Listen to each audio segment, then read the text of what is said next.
Yeah. Okay. Well, we're continuing in our study, Who is Man, with tonight, A Matter of Life and Death. And we're going to talk tonight, part 2, the living creation. This is the living creation. Now, we've alluded to some of these dynamics already in what we're doing, but this one's going to be a little more in depth, talking about the aspects of creation. Now, the thing about life is just that. It's not a thing. Living things don't have a little block of life or a little strand or puddle or patch of life. Life is a way of existing. It is an attribute or characteristic of some of the stuff that exists. Stuff is either alive or not alive. There's your first spot there. Stuff is either alive or not alive. Now, we don't mean to be irreverent or impious here when we say this, but we must realize that God truly exists as a divine being, and His existence involves divine stuff. This is what He is composed of, and one of the main characteristics of His essence is life, and we spent the good portion of our last couple get-togethers talking about the living God and how important that is. So, this divine stuff, this is what He is composed of, and one of the main characteristics of His essence is life. God lives, He is alive, He is the living God, as we explained before in the previous lesson. But God is not the only being that exists. And this is God's choice. He chose to create stuff. And this stuff...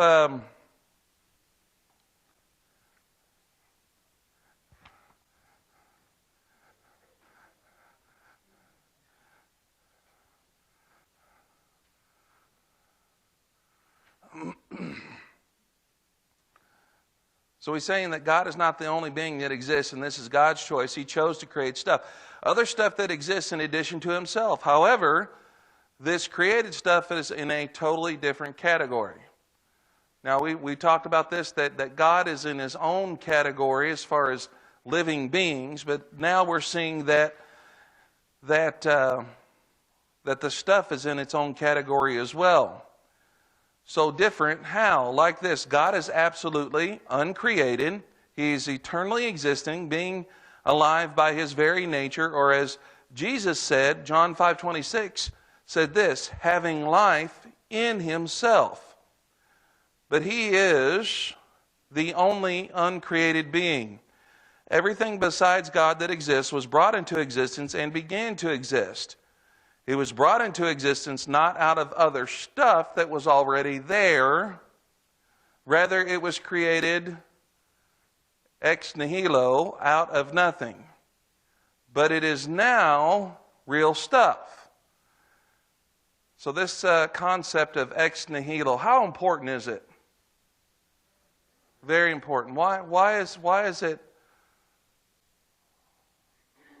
it so important? Okay, it makes it so miraculous, so it does add to the gravity or the weight of the act. Yep, that's true. What else? Keith? Okay, so it establishes accountability that it's out of nothing. That's true. So that the fact that there is a creator and a creation. Kyle, did I see your hand? Oh, you're scratching. Okay. Don't you hate that? Good thing you're not at an auction. Sold! All right.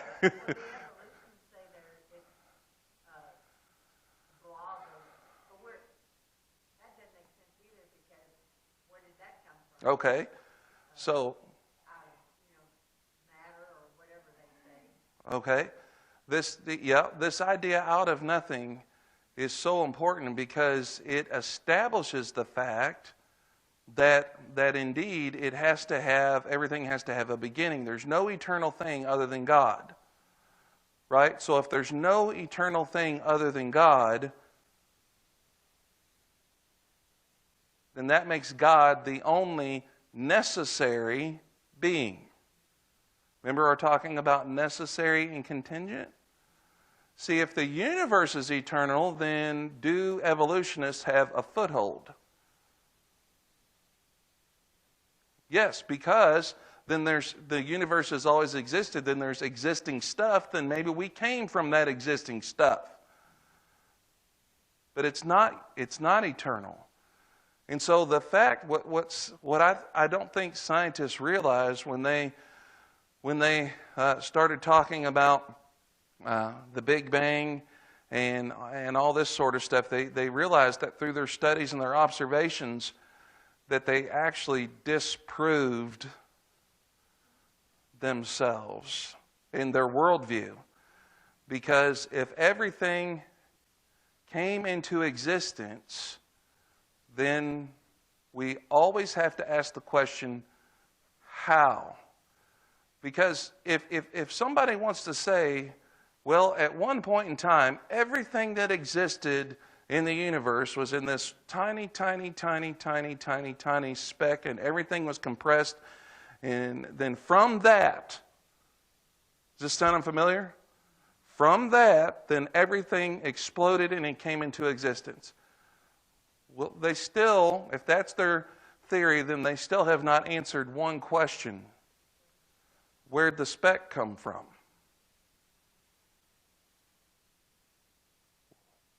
Where did that come from? And so then that allows us to ask the question, can something come from nothing naturally? It has to be what? Supernatural. Because everything that we've observed in science and in the world is a cause and effect, a cause, a first cause, that everything that comes into existence has a beginning. And everything that has a beginning has to have a cause. And so these ideas are very important. So creation ex nihilo is an extremely important doctrine. But we're talking about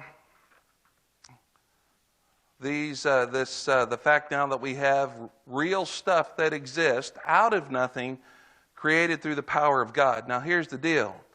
God made two kinds of created stuff. Now we're not talking about the two created universes of Colossians 1:16.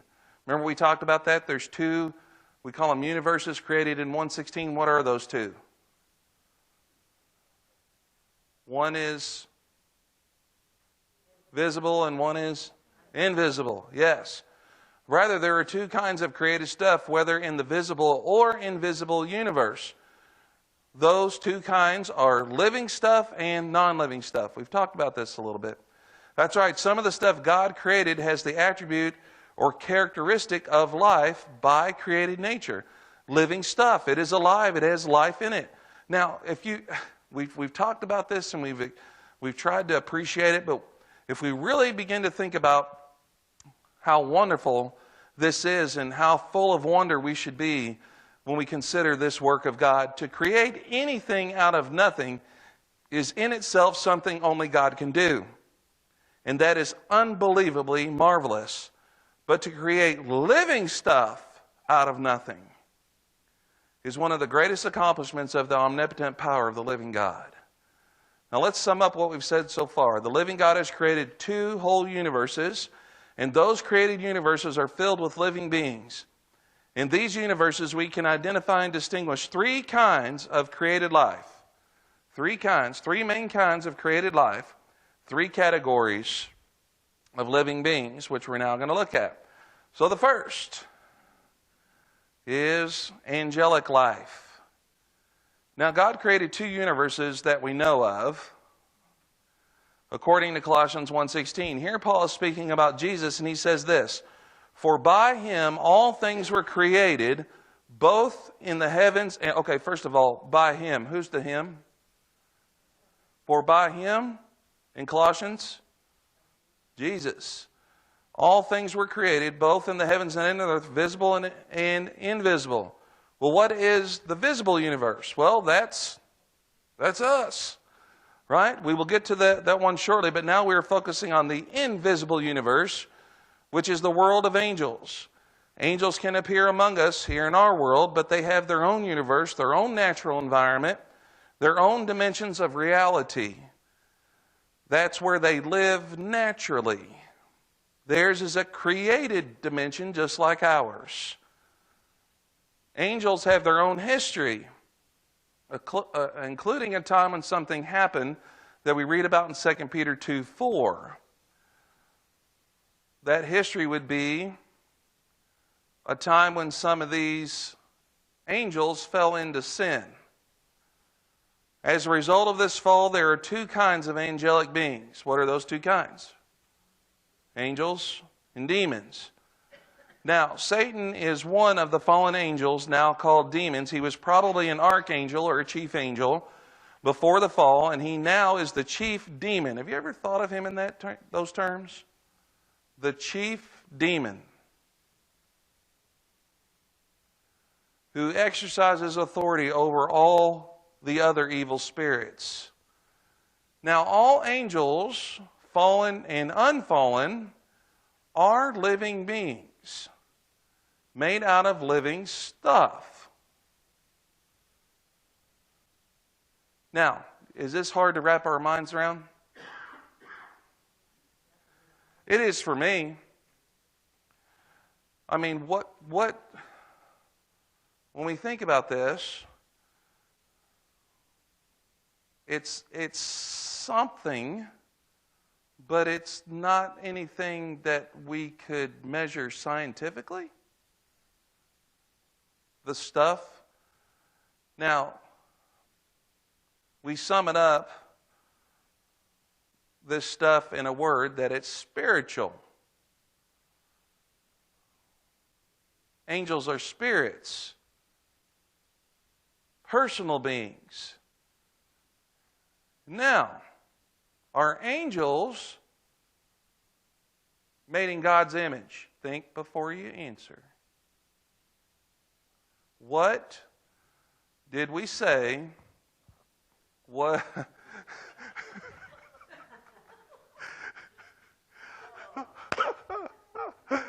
She said, well, I said, think before he answers. No. Okay. What? You can take the answer no two ways. Okay.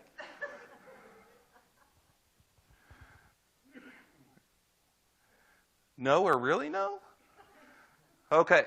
So, what did we say about the image of God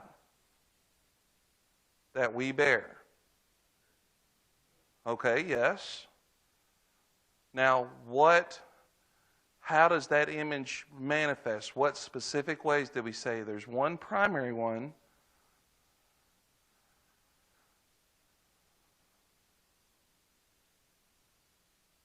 And that was personhood. Does you remember that? Does an animal have personhood? Okay, now what are the aspects of personhood that we find in ourselves that make us image bearers? Yes, that's the spiritual part, but what about that soul? What about that spirit? Is it just the essence that we share?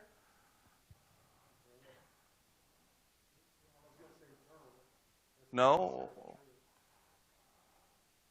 because it was created.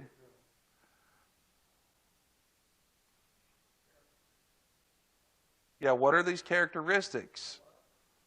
Okay, the ability to experience emotions. Remember that? No? I see a lot of glazed over stares here. What does it mean to be in the image of God? We talked about this a lot. We'll see if I can. Yeah, that we're creatures. Are you looking back? Yep. Yep. Keep coming. What else?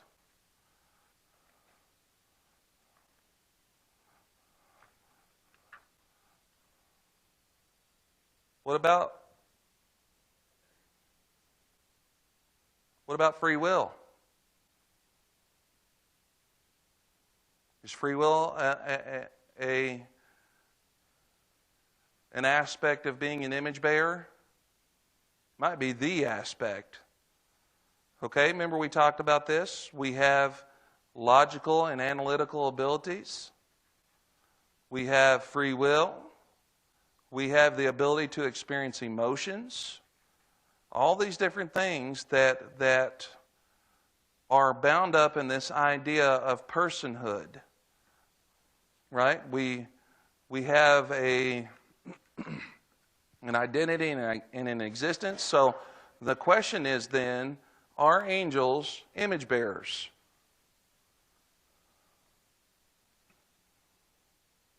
All right, let's go down the list. Are we? What aspect of our nature are we image bearers? Physical or spiritual? Are angels physical or spiritual? Check. Okay. Do they have the ability to experience emotions? Angels. Check. Do they have some measure of free will? Check. Do they have the ability to think, to act, to do, to create? Well, when we talk about being creative beings, we're creative beings. We don't create ex nihilo, but we can create. Right? So are angels image bearers? That's why I said don't answer too quick. Now, so angels are spirits, personal beings. Remember we talked about the idea of personhood, and thus we conclude that they are made in God's image. That they are spirits is affirmed in the Bible, as Hebrews 1:14 says, "Are they not all ministering spirits sent out to render service for the sake of those who will inherit salvation?" Demons are often called spirits, aren't they? But they are described how? Evil spirits. Luke 7:21 says of Jesus that he cured many people of diseases and afflictions and evil spirits. Right? Are demons and evil spirits two different things? Same thing, right? Now, it is not specifically stated in the Bible that angels are made in the image of God, but this is the most reasonable conclusion based on what the Bible says about their activities. This also makes it clear that they are persons with personal characteristics such as intellectual powers and free will. Now, remember, there was another aspect of personhood that's extremely important, and that is the ability to experience relationships, interpersonal relationships. And we said that was bound up in the nature of God, right? What is it about the nature of God that is the foundation for interpersonal relationships?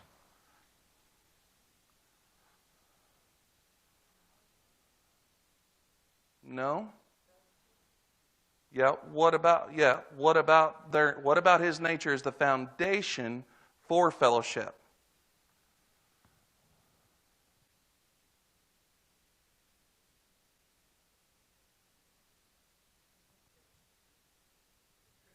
Three persons.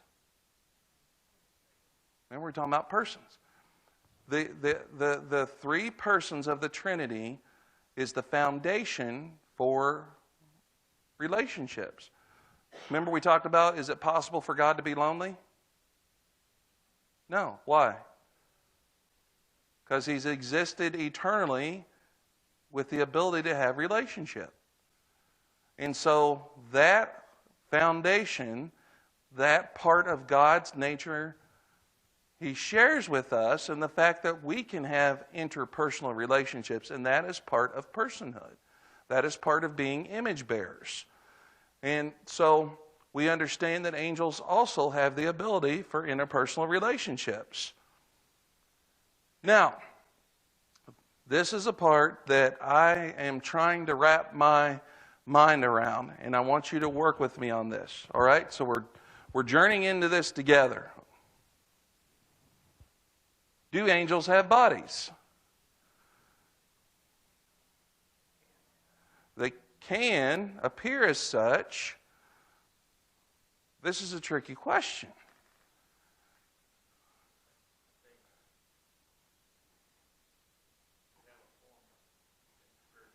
They have a form of existence. Okay. Now this is actually important. This is very interesting. Now, do we know the stuff that these spiritual bodies are made up of? But if it's not some sort of something, then how would Michael know Gabriel, and Gabriel would know Chuck? I don't know if there's Chuck the angel or not, but you think those are the only two? You think those are the only two with names? Certainly they all have names, right? So how are they able to identify one another? There has to be something about their... Now, this is interesting in the way that Dr. Cottrell puts this. Do angels have bodies? Actually, they are bodies. It is their very bodies that are made of spiritual stuff. Now, let me ask you this question. Does this understanding have any implications for you and me? Okay.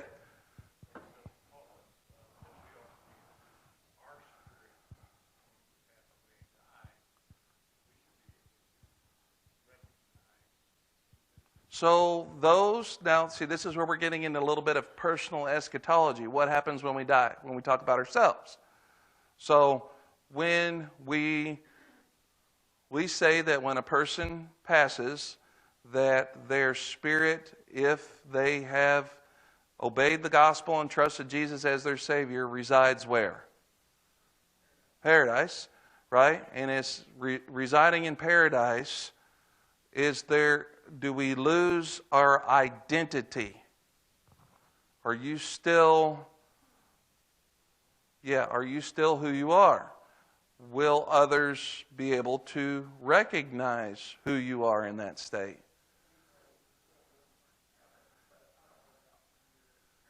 Okay, interesting. We might have some evidence that there is identity that is recognizable if we look at the rich man and Lazarus. Now, it's interesting to think about because now, what is the mechanism of all this? What is it really? I mean, can any of us say we really know?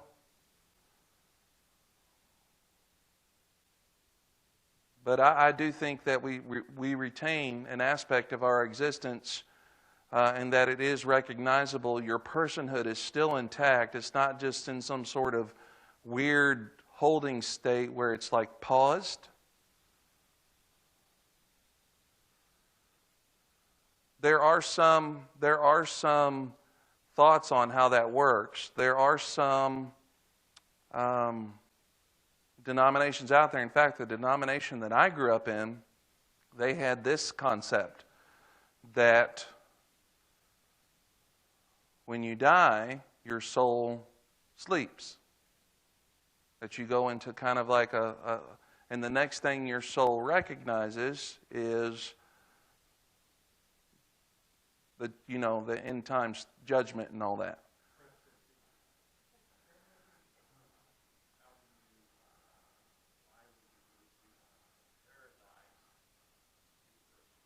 Right. I know some of us sleep is paradise, but no, I'm not.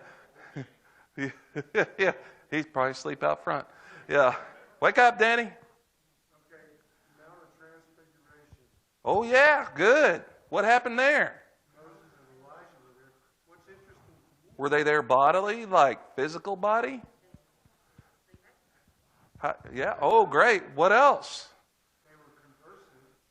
Yes. So, yeah. What other biblical account do we have this? Same sort of thing happened. It's one that's kind of, I'm not going to say, it's kind of out there. Old Testament. What's that? What was Daniel when he came back? Oh, you're on the right track, but it's not Daniel. It was Samuel with the witch of Endor, right? Was he happy when he was brought back? He's like, what are you doing? Right? Now, what were those there able to recognize him as Samuel? So there is something to that spiritual being, that spiritual body that is recognizable, which blows my mind. But it is true. Yeah? So as far as we know, they are not dual creatures like us human beings, right? What is our nature? Is dual, right? Spiritual and physical. Yeah, like us human beings who both have physical bodies and spiritual souls, the latter being the center of our personhood. Is the center of our personhood in the physical. The center of our personhood is in the spiritual. Right? So those angelic beings are not designed to inhabit our invisible material universe. That's why their bodies are different. They are not physical, but spiritual in some sense of that word. They are real beings made of spiritual stuff, which is by definition living stuff. Now, we don't know what their universe itself is made of, but it is indeed living stuff. Now, angelic life is a marvel and a wonder, but it is not on the level of God's divine life. Are angels on the same level as God? No. Angels are not absolute and are not independent of God. They are under His authority as created beings. They are finite and capable of non-existence. We should never think of Satan as a semi-divine kind of being who is somehow on a level with God or nearly so. Yep, angels are real beings made up of spiritual stuff on your papers, and then angels are under God's authority. Everybody up to speed on the blanks? Anybody need one? Or 10?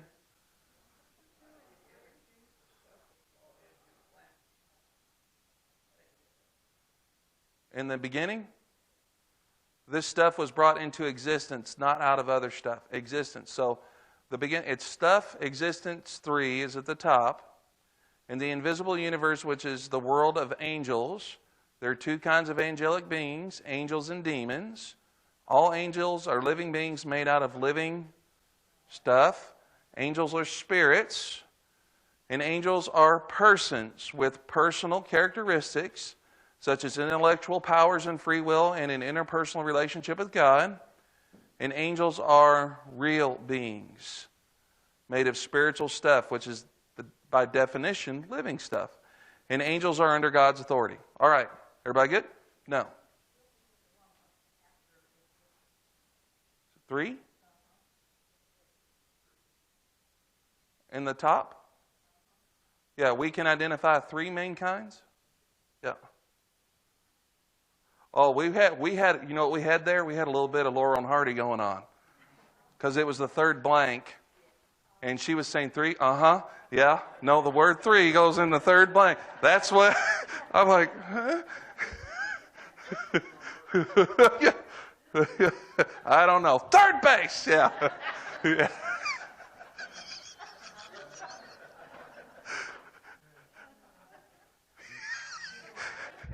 Y'all go home and watch that and you'll see it.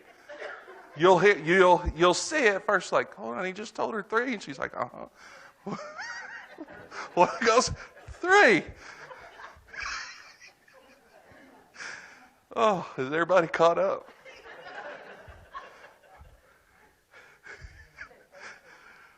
Woo! So that is angelic life. Okay. Now we are now ready to turn from discussing angelic life to explaining that life exists in the visible universe, the one which we live and move and having our being in a physical sense. You know what I just did for the first time in my entire time that I've been here at Kemp? The first time I've been able to look and see what time it is without having to ask or look at my phone. It's 1/4 after. I can see it.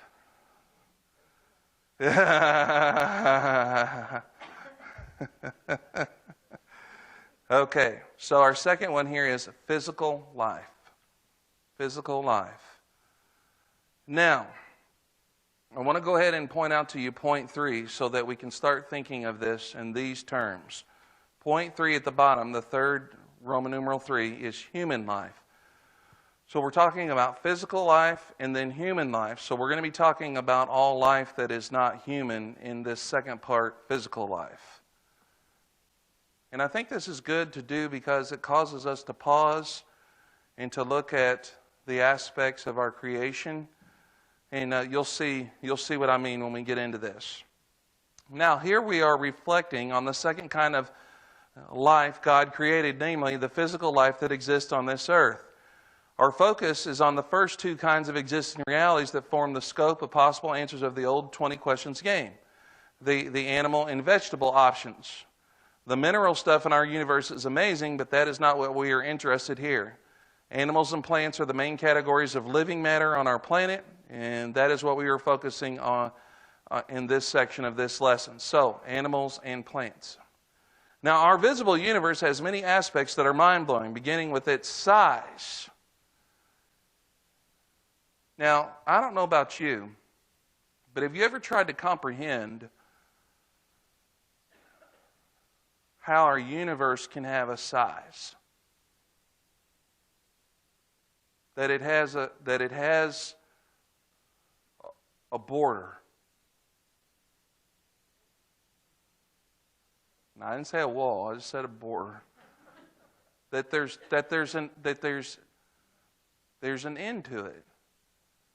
Now, I don't know about you, but my mind goes to a certain question. What question pops into your head?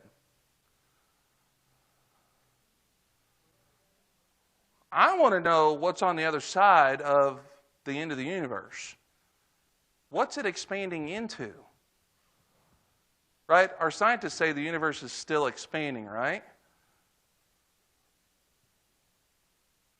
Into what?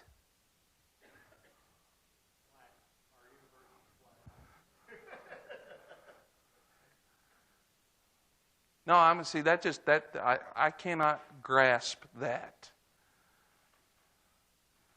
Because if you think of the universe like a basketball, we have everything in the universe that's inside that basketball, but what's on the outside of it and where's it expanding into? That, I don't know if we'll ever have an explanation of that. It's just incredible to think about. Now, recent estimates put the diameter of our universe at about 91 billion light years. Now, light years, when it first hits your ears, gives you the idea of what? Time, right? But it's not time, it's distance, right? With each light year being 6 trillion miles. In case you're wondering, that's a total number of miles is 546, followed by 21 zeros. Within this space are possibly 2 trillion galaxies of stars in our observable universe, according to the latest speculations. According to Wikipedia, galaxies range in size from dwarfs, now these are galaxies, from dwarfs with just a few hundred million 10 to the 8th stars to giants, these are galaxies, with 100 trillion 10 to the 14th stars in each of these galaxies. And those numbers are the number of stars in each galaxy, in addition to size. Another totally awesome aspect of our universe is its composition. Every bit of its physical material.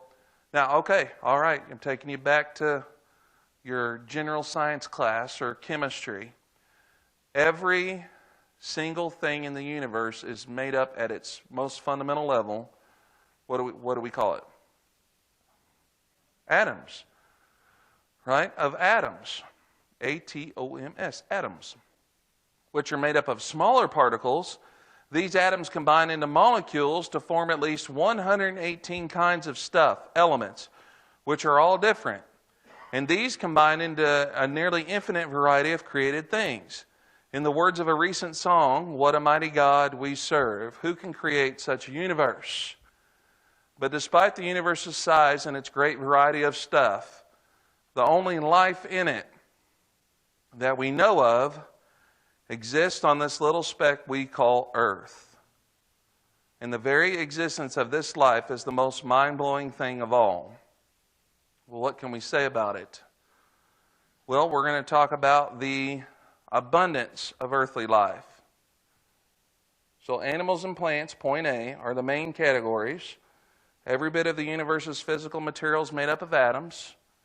Despite the universe's size and great variety of stuff, the only life in it is on earth, and now we're looking at the abundance of earthly life.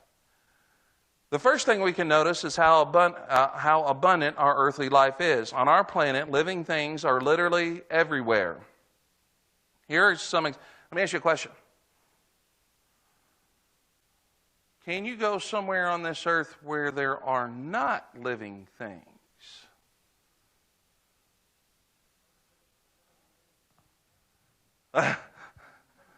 Because she said no, because if you go there, then you're the living thing that's there. All right. Aside from that, ba-dum-bum. Yeah. So, they've said that at the deepest depths of the ocean that there's no way that things could live, because there's no light and the pressure's too great. What have they found? Living stuff, right? And then if you think of the old Yep.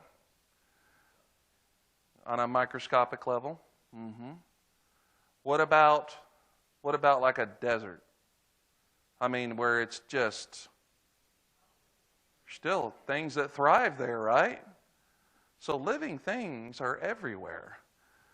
The first thing we can notice about is how abundant it is. On our planet, living things are literally everywhere. Now, let's talk about some examples. Now, I didn't know this. This is pretty cool. Storm clouds are full of bacteria. Hailstones are brimming with microscopic life. That when I read that, you know what that makes me want to do? Next time we get a hailstorm, I want to look at it. Now, I want to tell you all a funny story. So let me read the next one. There was a headline from scientificamerican.com, fountains of life found at the bottom of the Dead Sea, small microbes and bacteria living in the Dead Sea. So in high school, I took a class, microbiology. Anybody else ever take microbiology? Yep, okay. Well, our teacher, he was pretty remarkable. Here's what he said. He said, get you a good-sized mason jar, and I want you to go out and find the dirtiest, nastiest, stinkiest water you can find out and about. He said, if you see an old stagnant pond, I want that water. Well, you've heard me tell the story of the pool cover where it got loose into the pool. Well, that stuff makes some pretty nice, like, tea. Right? So you scoop down in there and get some of that water up and put lid on it. So then we brought it sealed, right, into school. There's about 8 of us in this class. And we had those jars sitting under lights, like heat lamps, for like a week. So when we opened them, we got the rest of the day off, the entire school. It stunk out the entire A-wing of the school. It was bad. But it was pretty cool because if you've ever had the opportunity to look at that kind of stuff, the life that's in just one drop of water. Have you ever looked at like an overhead shot of a city with all the people and cars moving? That's what it looks like in that one drop of water. Incredible, these microscopic creatures. I hope you don't drink from the pool cover, but yeah. But I mean, even fresh water has some amount of microbes. It's pretty amazing creatures. Now, miles below the surface of the earth, rocks unearthed from a gas exploration nearly 2 miles below the Earth's surface were found to be teeming with bacteria. 2 miles below the Earth's surface. And they feed on rock. That's what they were able to consume and live. Tiny worms such as nematodes and flatworms are also there feeding on bacteria. So these bacteria feed on the rocks, and then these nematodes and worms feed on the bacteria. Where's another place on this earth where you wouldn't think anything would be living? Where it's cold. In the Arctic, right? Well, algae has been found living inside Arctic ice. Other forms of life live beneath the ice sheets of Antarctica. How's that? That's crazy. One-cell living organisms, including bacteria, have been found in core samples from drilling into the ocean floor off the coast of Newfoundland at a depth of over 5,000 feet, where the temperature is estimated to be between 140 and 212 degrees Fahrenheit. In deep caves below the Earth's surface, much life exists, including many kinds of small fish. Deserts teem with life. Disney had a film in 1953 called The Living Desert. In late winter 2016, a new program showed pictures of a super bloom of wildflowers. Where were these super blooms of wildflowers? In Death Valley. So, such data as the above leads scientists to conclude that there is a greater variety of life in many more inhospitable places than anyone has imagined. A living thing, by the way, is anything composed of cells requiring food and water and having a life cycle. So, that is the abundance of earthly life, and that is where we will leave off. Everybody caught up? We haven't got there yet. That's the next one. Well, we got to do the varieties, and then we'll do that. So, yeah. Okay, any questions or comments or thoughts about anything we've covered thus far? Sure. Uh-huh. Uh-huh.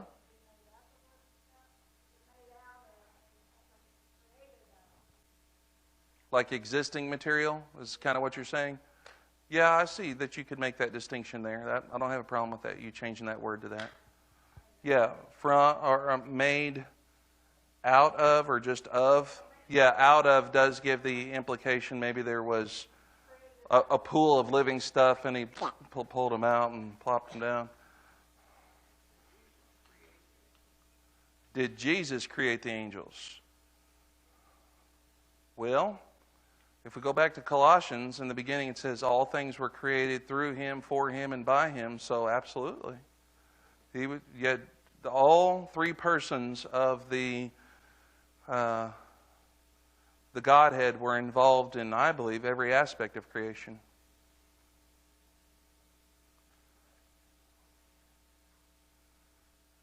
I'm sure there's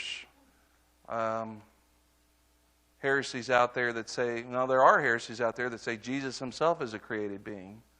And if he's a created being, then he's not God, because that makes him contingent, and the only non-contingent being is God. So that you can't, anytime, if you ever come across anything that speaks of Jesus as being created, I mean, that's an automatic red flag, heretical thing. And there are major world religions, Christian, that teach that. And I use Jehovah's teach that he's created. Mormons. Yep. All right. Any other questions or comments?